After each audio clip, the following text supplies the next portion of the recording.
The GallowgateShots podcast is sponsored by Tyre Spot, the North East's leading tyre supplier with branches across the region. Tyre Spot don't just do tyres, they cover everything from servicing to wheel alignment. They can handle every aspect of your car's maintenance. For more information, visit tyrespot.co.uk. Enjoy the episode.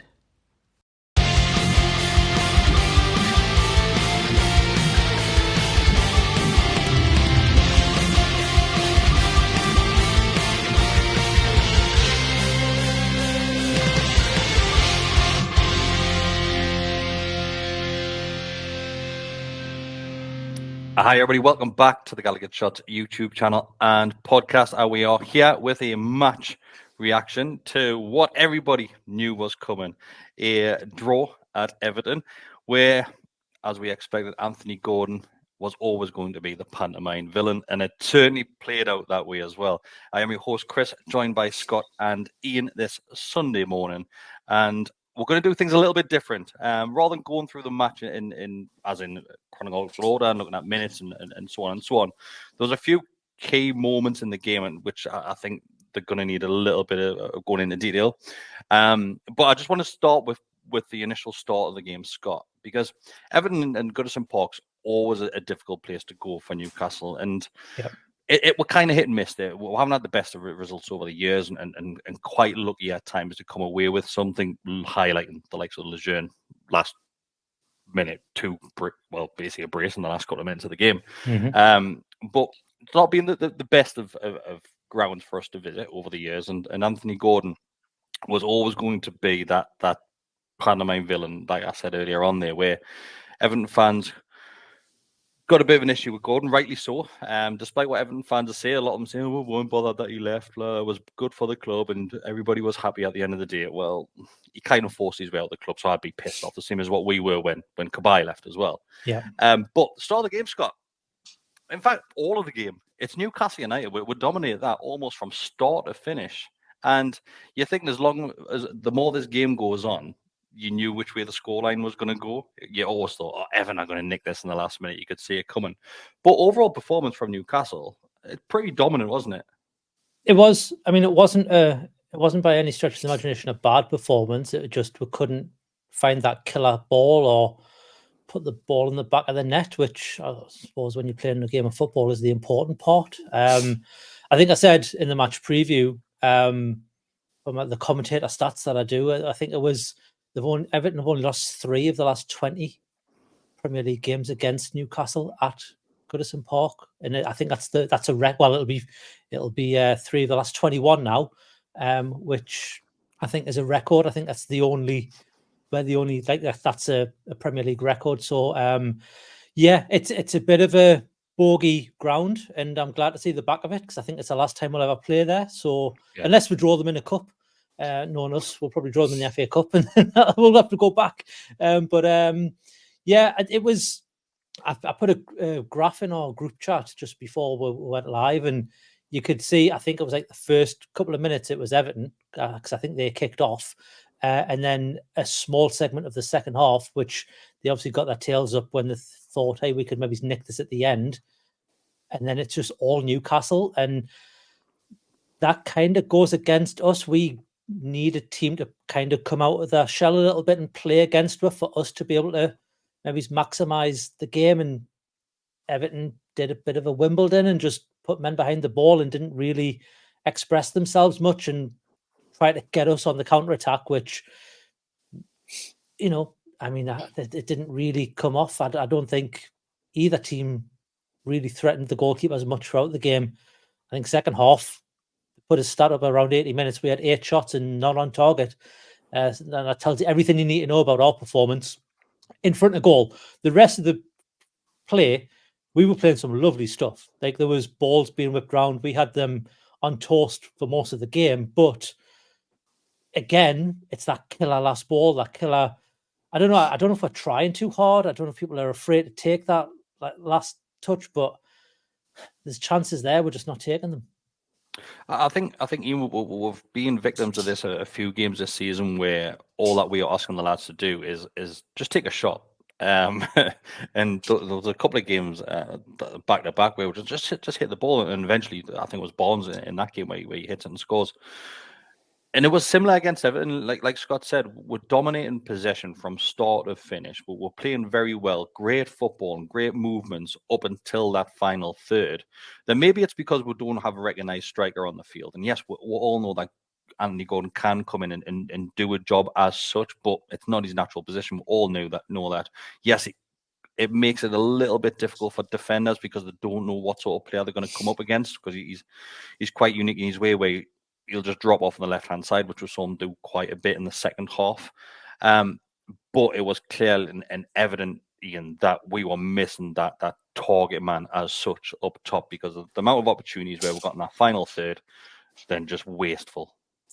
Yeah, like you say, I thought, to echo what Scott said, for the most part, I thought it was a decent performance. Like you say, we're popping the ball around really well, especially when we had it sort of in and around our own box.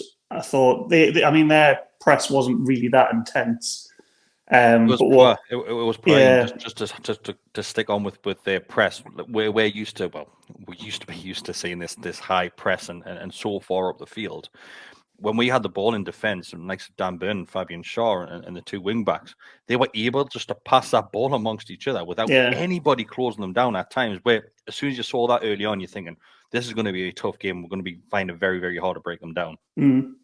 I thought, and then when they did sort of press, it wasn't like with an intensity. So it wasn't a team press. It was I think we did quite well at creating triangles. There was a spell in the first half where we literally had it in our own box, and we're sort of just literally triangles all the way up the pitch. I think then Gordon drifted out right, and we got him in behind.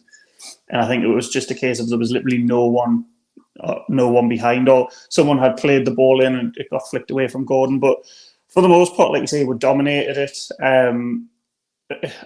We're getting, for all they were attacking, I felt like we're getting in behind quite successfully on the wings.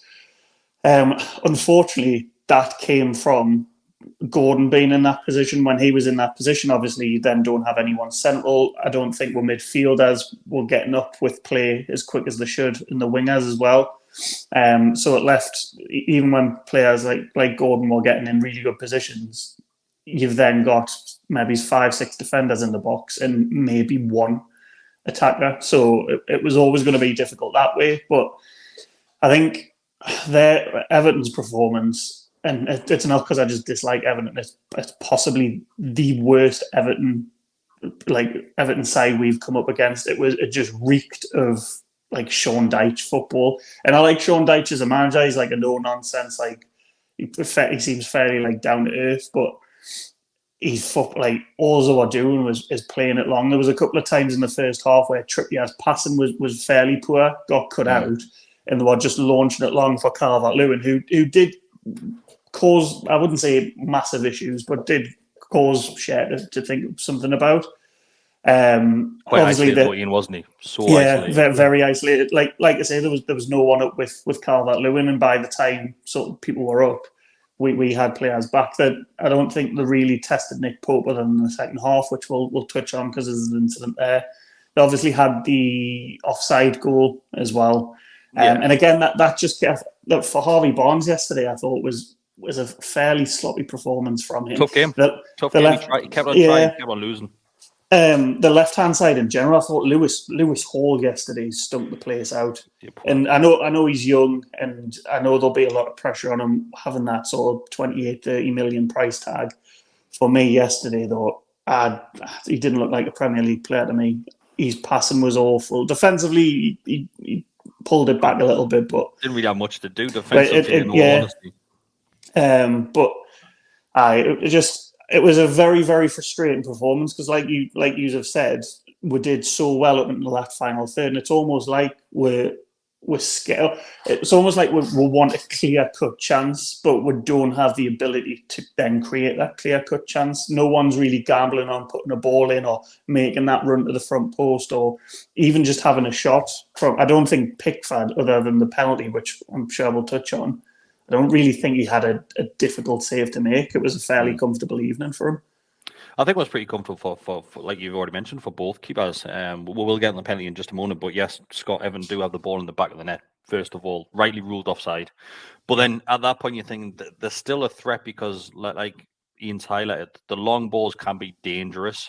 We saw later on in the game that they got a free kick, because I think I'm sure it was a free kick on the halfway line, and Pickford's taking it from the halfway line. And you think you don't really see this very much in Premier League football these days.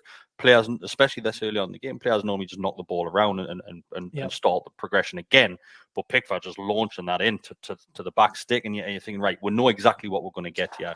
And to be honest, Dan Burn and Fabian Schär are pretty comfortable in the air. But whenever they have the ball in the back of the net from, once again, like a ball coming in, you're thinking, right, still a threat. We can't switch off here. Yes, we can have all of this ball, but we need to do something with it and not switch off, because poor side, yes, they're really poor to watch. Reminded me of some of the football which we saw in Rafa, where we're just set up to defend, and that's all I want to do, just that low block. You're not getting past. Well, we're not going to score, but we're going to make damn sure that you're not going to either. And that's exactly how Evans set up. I'm going to stay with you, Scott, because we need to talk about the penalty. I've listened to a couple of Everton reactions before we start this one, just to get their thoughts on the likes of the penalty decision. And to be honest, most of them are saying, yes, it's 100% a penalty, but you see that happen X amount of times in a game, and you don't see those awarded. I get it to a certain degree. Yes, you'll see some sort of physical contact in the penalty area and in the box, but not like that. No, he's literally wrestled to the ground by his shirt, and he doesn't make any sort of attempt to hide that.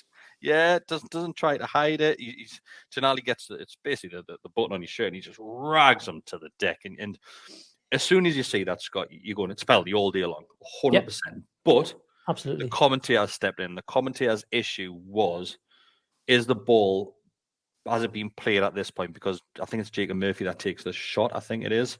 And you're thinking, right, does that have any sort of impact though? Because it's still a foul in the penalty area. It shouldn't happen. It shouldn't matter. I mean, if Jamie Carragher was saying, is the ball in the box at the time of the foul happening? Is that like, it doesn't matter if you punch someone in the face and the ball's not in the box? Does that matter? Like, it shouldn't matter anyway. Ball incident. It's where the incident happens. I think it might be something to do with the whole second phase of play issue with VAR stepping in.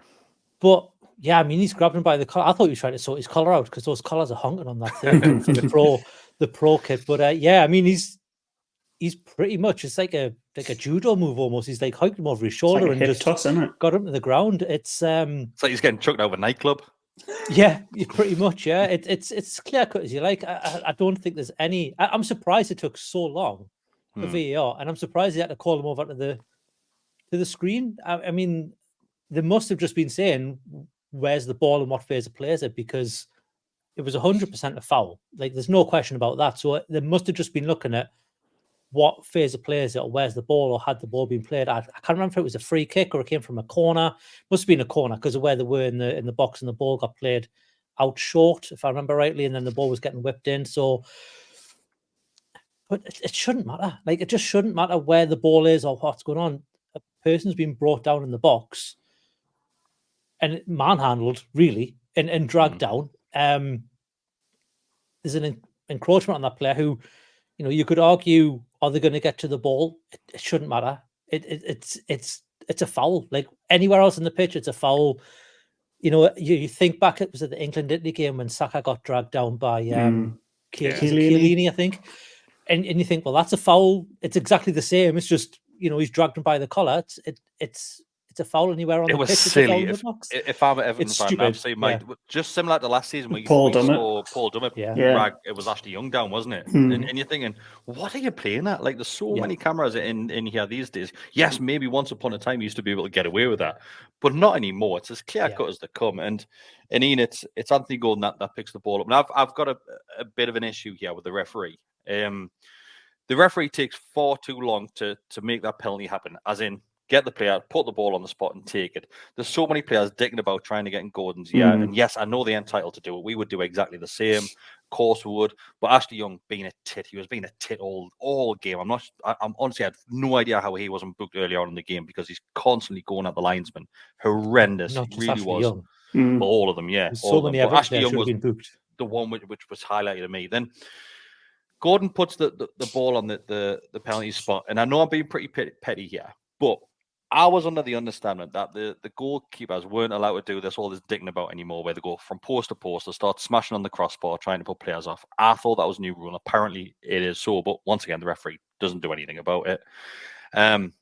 Gordon does this little meditation thing. He visualizes what's going to happen. He definitely didn't visualize that. I'm telling you that there now. Because he picks it up, and do you know what it is? I've mentioned a couple of times, but the pantomime villain going back to Goodison Park puts the ball on the spot. You know for fine well as a Newcastle fan what's going to happen at this moment. I'm going to say it's a good save. It's not really. Pickford just guesses the right way. It's he almost dives past it. Yeah, it's a very bad penalty from Gordon. Horrendous. There's not any pace on it. It's not even in the corner towards a goal. Like you said, Pickford almost dives past. He saves it with his knee, if I remember right. And it's one of them where you knew it was going to happen, Iain. Yeah, I was, to be honest, I was probably more nervous for that penalty in a regular game of Premier League football than I was like the Euro final shootouts with England, or like a shootout we've been in a cup. I think just because it was Gordon and because it was Everton. Hindsight's 2020. He misses, so you think, was it too much pressure on him? Like, should he have done that? But then, if he scores, he's like, there's no drama. He stepped up and scored a penalty last week. He scored penalties before. I think it was a big decision for him. That being said, when he's actually not on the pitch, he is the penalty taker. So it would be a little bit odd if someone else took it. But I think there would be more questions asked even if he didn't step up and take the penalty. But then again, if you say, for example, it was Cher or Trippier who stepped up and scored, you'd think, yeah, it's probably the right decision. So it literally all depends on the result of the penalty. But to Gordon's credit, like, he didn't shy away at all. I thought, to be honest, he was probably one of our best players. He's linked up play. He was coming really short. He's almost like a false nine role. Some of the touches he was doing to sort of turn away from his defender, I thought was really, really good. And it was a much better, taking sort of Everton out of the equation, just his overall performance was much better than what we've seen of him recently. Whether that's because it looks like his new contract's signed, and that's a weight off his mind, or because it was Everton, he was putting in an extra performance. But just touching on yellow cards and things like that, I think it was Doucouré and I can't remember who else they had in centre mid. Escapes us, but it was about 3, 4, 5 times they were just absolutely kicking lumps out of Gordon, and there was no booking. So that was my gripe with the referee yesterday. But the first yellow card came in the 44th minute, and some of our players got clattered, like absolutely taken out. Which, like, you don't mind a bit like physicality, but even just for persistent fouling, like, it's a yellow card. Like I say, it wasn't just once or twice, like 3, 4, 5 times. Like I say, going back to Gordon, he was brave stepping up, but you had a feeling that he's not gonna score, and obviously that's what happened. But like I say, for the rest of the game, I don't know if it made him then try a bit too hard, because things in the second half weren't coming off for him that much. But like I say, he's not shied away. He's fair play to him. But then the second half again, like Scott said before, it was very much the same. We're dominated, but just had nothing in the final third. It was very similar to the performance against Wimbledon. I chucked some stats in yesterday night. Like, can't remember specifically what they were, but it was like chances conceded from set pieces, XG of chances or whatever. And Everton were literally in the bottom 2 for every defensive stat there was. And to not be able to score or even really test the keeper is a little bit concerning for me, particularly when you've just played a League Two side and you've kind of had to rely on a penalty to win you that game. A little bit concerning going forward. We do get a few more opportunities later on in the game, Scott. And do you know what it is? I thought the two players that really impressed me yesterday were Joe Linton and Bruno, how well they worked together. Possible that run that Joe Linton made down the left-hand side absolutely burned them, and he picks up the ball. But the biggest chance, once again, it falls to Gordon. It's a great ball through, and Gordon's one-on-one with Pickford. Really, he doesn't have a huge amount of the goal to aim at because it is angled, but he just absolutely skies it. And I'm thinking, has Pickford got a glove on this one? But he just fluffs these lines, Gordon's, and you're thinking any other team that's in the back of the net, and you're thinking, has what's happened so far in the game, obviously missing the penalty, being back at Goodison, he's getting crap every time that he gets a ball off the Everton fans, and rightly so to a degree. He's being clattered all game. Every time he gets the ball, they're looking at taking him down, and you think, has this just got to him that little bit too much?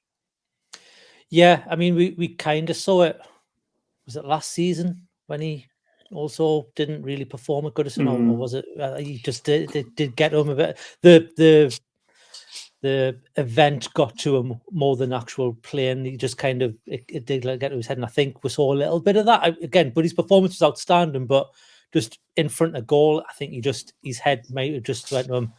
If you score this, just remember what's going to happen. Like, you'll be the pantomime villain for the whole blue side of Liverpool, and you'll be a hero to your family and all this sort of stuff. So I think it probably would play on your mind a little bit. So yeah, I mean, it was it wasn't as clear cut chance as the Bruno one in the first half, which we haven't talked about, and I don't know how that didn't go in, by the way.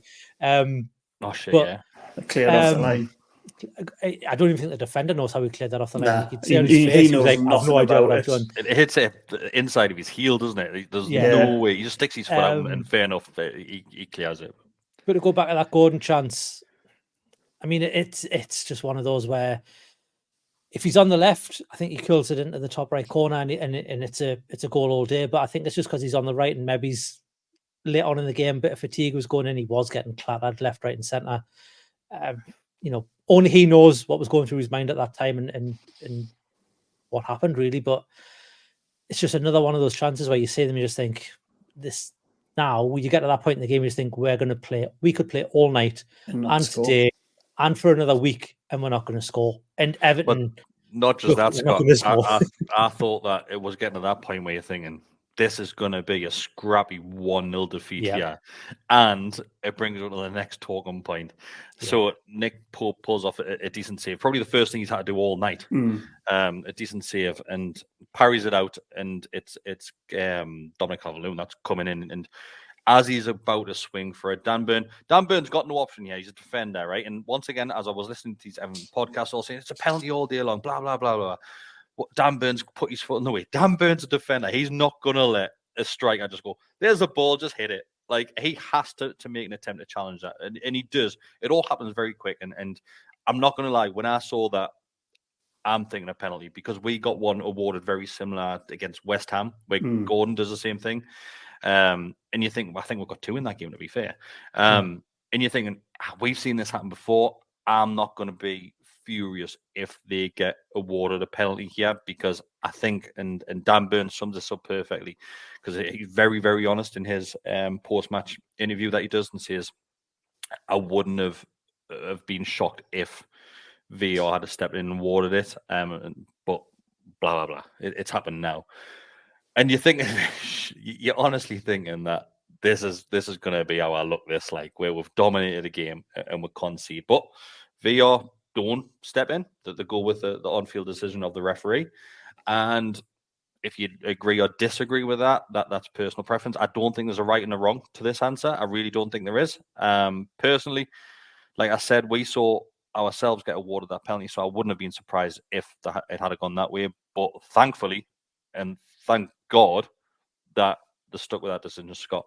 And awarded I think there's two things that go in our favour. One, Dan Burns almost got his back to Calvert-Lewin when he kicks him, and he does kick him. There's not a leg going in there. He's got his back to him. So that, I'm not saying that's any excuse, but that kind of goes in our favour. And two, is it Gahey the player, obviously not the Palace one, but they've got a player called Gay. He gets the shot yeah. away. And that's more criminal than anything, that he doesn't hit the target from where he is. He absolutely skies it. He should be burying that in the back of the net from where he is. If he doesn't get the shot away, it's a penalty. But that's kind of an advantage played. So I think that also goes in our favour a little bit, that he gets that shot away, and they think, well, you've had your shot. You've got an open goal because Nick Pope's on the floor. Nick Pope isn't up. You should be burying that as a Premier League footballer, no matter what position you play. You're just outside the 6-yard box, the ball's come to you. Yes, there's players in front of you, but you've got an open net, and he skies it. So I think those two aspects of it, maybe he's fallen into our favour a little bit, and VR's like, well, yeah, you've got your advantage. Player's got his back to him when you kick him, and the fact that he's kicked him and it's not really sticking a leg in or anything. So I agree with the decision that it wasn't a penalty, but like you said, if it was a penalty, I wouldn't be too raging that we've got to give him, because, like I say, I think Gordon's won so many of them for us where he's kicked a player and then went down. It's one of them where if you get them, you're happy. Phillips, if you is don't that who it was that made the challenge? Calvin Phillips did one. Can't remember the first one. I think it might have been Kufal or in the first one. But then last season we got one against Wolves, exactly the same. Share kicks one of the Wolves players and goes over. But if you look at that whole phase of play, that came from Hall and Byrne were just passing it between them. Our midfielders then didn't drop, and by the time they did, that's when they had players on them. And I think Tonali gives it away, and then they go and do that. When I first saw it, I'm saying that's penalty all day, but I agree with you that looking at it, Calvert-Lewin kicks Byrne. But I think it's one of those ones, and we've said this so many times, if the referee gives a penalty, it's not then getting overturned for a foul on Dan Byrne. Yeah. So I think we did ride with luck a little bit in that one. But like you say, luckily it's fell in our favour. Do you know what it is? It's refreshing to hear Dan Byrne come out and say that, though, because Sean Dyche's done a similar interview and he's it's penalty all day long, and not really given he's got to say that though, hasn't he? Yeah. Well, Dan Byrne, does he have to say it? But he's not the manager. When you watch the penalty incident for our penalty, Sean Dyche is complaining that it wasn't a penalty.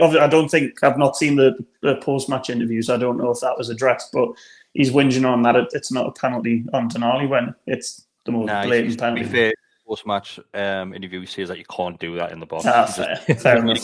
He'll just says, "Well, no, that you can't do that in the box." But I think overall, there was some decent points coming from, because as always we see all this reaction on social media saying, "Oh, we should be winning that game." Do you know what it is? On paper, yes, and the season that Everton have had so far, and they've conceded X amount of goals, they have been poor. But when they play that low block and we don't have a striker on the field, that makes that job a hell of a lot harder. I think there has been moments in the game where, yes, we haven't done ourselves any favours, like I mentioned, Gordon missing a penalty, missing a decent chance. There was one earlier on as well where it's like a cushioned header back to Joe Linton, but I think that's just because he's got a bit ahead of a ball, so he can't necessarily take the shot. I think he jumped too early, Yeah, there's a couple of there are moments in the game, and not just that, other players as well. There's a goal line clearance, like we've mentioned, alluded to as well. So there were opportunities for us to win that game. That could have easily been a comfortable 2-3-0 win if maybe we had Callum Wilson or Isak on the field. But then you kind of counteract that once again. See, they were missing some key defenders in there as well. So it swings and roundabouts. But yes, we have the opportunities to win that game, which it does worry us slightly that without the striker, we've still got the chances, but we couldn't find the back of the net. It's always going to worry you. But it wasn't the worst performance. And some of the outrage that we've seen on social media saying, "Oh, it's a horrendous performance." It wasn't. Far from it. It really wasn't that bad of a performance. Yes, maybe we should have won the game, but it wasn't that bad. Considering it's nowhere near some of the performances we've seen so far this season. I think other than the Man City game last week, I think that's probably been our best overall performance across a full game. Yeah, across a full game. It's just, and I tend to stay off social media, and I'm very reactionary as well. I think people do have a point. You probably, even on paper, even on the pitch, I think we've done enough to win that game. It's just we've not been clinical enough, and that's the concern. I don't think it's been a bad performance. I don't think players have went missing or anything like that.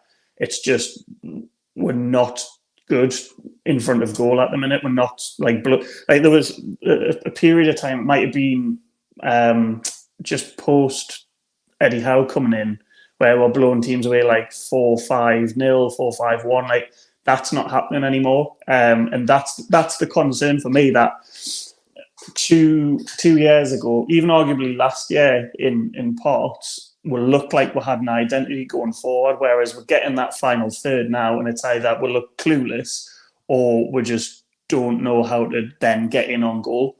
But saying it was a terrible performance, this wasn't a terrible performance. It was a fairly decent performance, just it has been quite a strange start though, Scott, because like Iain said though, we don't really have an identity right now. Every game has been different to the last.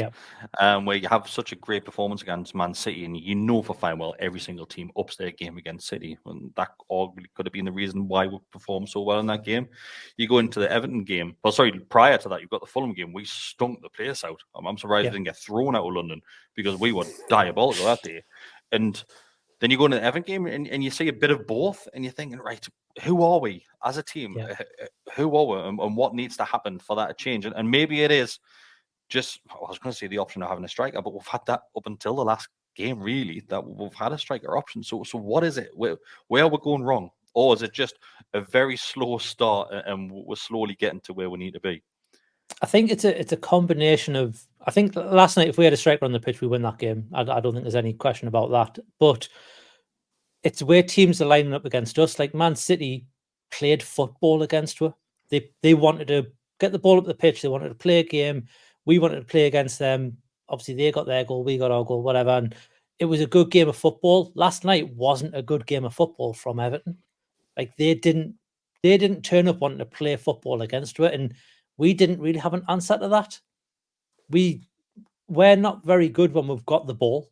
I know that sounds really bad, but when we've got 60, 70, 80% possession, that's not our game. And it wasn't last season. We want teams to come and play against us so we can break and we can play that fluid counter-attacking football that we've been playing. When we've got lots of possession of the ball, I feel like the players, they've got too many ideas, but they just don't know what to do with it, because maybe they've got too many playbooks that they're doing in training and they're trying too many things and it's not working out. And that's why you see them playing it so much around the outside of the box, looking for that one move that they're trying to do. And they just need it. Maybe it's just simple, like just dumb it down a bit and just play more simple football when they get to that final third. I've never watched a game, Scott, where both teams lost possession as much as what we did yesterday. It was teams. Like, I didn't say our pass completion rate, but I bet it was poor. Oh, I think theirs was higher than ours, even though we had most possession. Probably, yeah. It wasn't a nice game to watch from both sides, really. As a neutral watching that, you're probably turning it off. And I did see some comments about, not using the young lad Osula when we need a striker. And I think maybe there was a plan to bring him on later on, but Trippier got injured. So I think there was a forced hand in bringing Trippier off and Livramento on. That's your fourth sub out of 5. You very rarely see managers using 5 substitutes unless you're chasing a game. What if someone else goes down injured? Like, you've got questions on Fabian Schär, whether he's fit. You had a couple of other players who were coming back from injury. You're not going to use that 5th sub on bringing on a striker just in case someone goes down injured. Then you're dropping down to 10 men on a game that's in the balance where you could end up losing it because you've dropped down to 10 men because you've used that last sub. So I think people maybe want to see him coming on, and I get that. I wouldn't have minded seeing him come on, and maybe that was the plan. But because Trippier has come off injured, there's a hand being forced, which is maybe to stop Osula from coming on. I do think some of the substitutes were questionable yesterday. Bringing on Miggy for Barnes was a very strange one. Especially when you move Murphy over to the other side, which didn't work. Because at that point, Gordon was on the left and it was working. Like Gordon and Hall played his best football of the entire game yesterday when Gordon was playing on the left. He was having a great game at that point. Before then, I agree with Iain, he was having a terrible performance. But once Gordon come along on the left, they were playing really good football, linking up well. So I don't know what the thought process was there, because eventually I think Willett came on, Joe Linton went on the left, and then it kind of balanced out. But I just didn't get the substitutes, that one, and then bringing Tonali off, who, granted, he didn't have a very good second half. But he was blown out of his arse second half. He was a bit, but you would think, well, bring Willock on. and you bring in Wilk on anyway and do what you do there. But yeah, who knows? I mean, there was Just to highlight the passing accuracy. Yes. Ours was 86.3%, which shocked me when I've just read that because Maybe you played a lot of 1-2 passes to the defenders to get the number up. Was 73.5. I thought ours would have been around about that. Yeah, it wasn't great. The stats do go into more deals in regards to accuracy in the third, which is a lot lower than that one I've just mentioned. But we'll not obviously dumb it down with like the stats. But overall, lads, it's a point away from home. Not the best, of course, it's not, but it's still a point away from home, and you take them these days as long as you're getting those results at St James's Park, which we are. So in national break, fine, could have been a hell of a lot worse. I think we'll just take it and move on. I really do. Yeah. I think. Wait, I'm saying that if a penalty had been awarded, if a penalty had been awarded ever, we lose that game. It's probably a completely different conversation that we're having right now. Completely different. 100%. And I think on the whole, as much as I don't think we've played well this season for the most part, I think bar the last two games, if you look at it, it's all about points on the board. We've only lost one game. Yes, you argue you should be getting 3 points against a team like Everton, but then does that balance out where you've picked up 3 points against Spurs, 1 point against City? Like, we've only lost one game, but for me, there is concerns there, and I think they need addressed. But it's not all doom and gloom. But I think if we are to be serious contenders for even European spots this year, we need to up the game massively because there is a lot of concerns throughout the whole team. We did lose that game last year as well, if you remember rightly. I think we lost it bad as well. 3-0 or something. I think that was the last game of where we played the same 11 for 90 minutes for 4 games in a row. There is positives to take from it, but like I say, that there are concerns. Still a big question mark. Still a big question mark. Yeah, 100%. 100%. But yeah, we'll wrap it up there. I will be back tomorrow night at 7:15, I think it is, tomorrow night, on the Always Smiling Faces podcast. It'll be myself, Decker, Bestie, and Mark. And once again, we will chat about the Everton game. There's a couple of more talking points, which I've kept on one side as well, which is more fan-based as well. So I'll bring that up on the live show as well. But yeah, boys, we'll move on. Thanks for joining us. Been a pleasure. If you are watching this video and you do like it, just give it a thumbs up. Become a subscriber. It costs you nothing to do that. If you want to give it extra bit back, we do have a subscription service.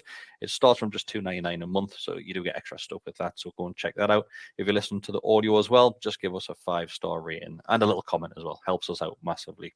Watch what you're doing, boys. I'll see everybody tomorrow night. Ta-ra.